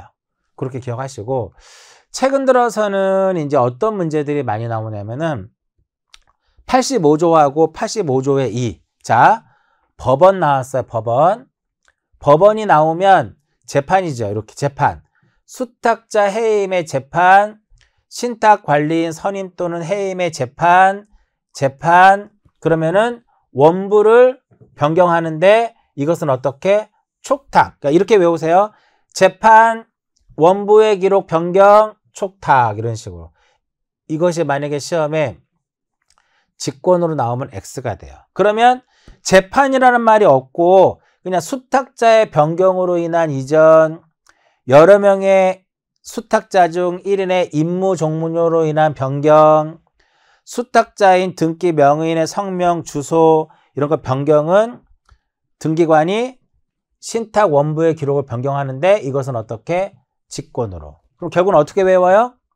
재판하면 신탁 원부의 변경은 어떻게? 촉탁. 그런 말이 없으면 직권 이렇게 기억하시면 돼요. 최근 들어서 이 85조와 85조의 이 두 가지가 시험에 굉장히 잘 나옵니다. 두 가지 꼭 기억하시고요. 자, 신탁 원부는 작성하는 거죠. 누가 작성해요? 등기관이 작성합니다. 등기관이 작성을 하고요. 얘는 몇 년간 보존하도록 돼 있어요? 신탁 원부는 영구 보존 장부다 이겁니다. 자, 신탁 등기와 관련된 주로 이제 시험에 자주 나오는 부분 위주로 해서 정리를 해드렸어요. 자, 이번 시간은 수용을 원인으로 하는 소유권 이전, 진정 명의회복, 환매, 신탁과 관련된 내용들을 정리를 했고요. 자, 여기까지가 이제 소유권 이전 등기와 관련된 내용이에요. 통상적으로 이 소유권 이전 등기와 관련된 문제가 한 2문제 정도가 출제가 되고 있으니까 전 시간하고 이번 시간에 정리했던 내용들을 토대로 해가지고 다시 한번 잘 정리하시고요. 기출문제 꼭 풀어보셔야 됩니다. 자, 이번 시간은 여기까지 하고 마무리 짓도록 하겠습니다.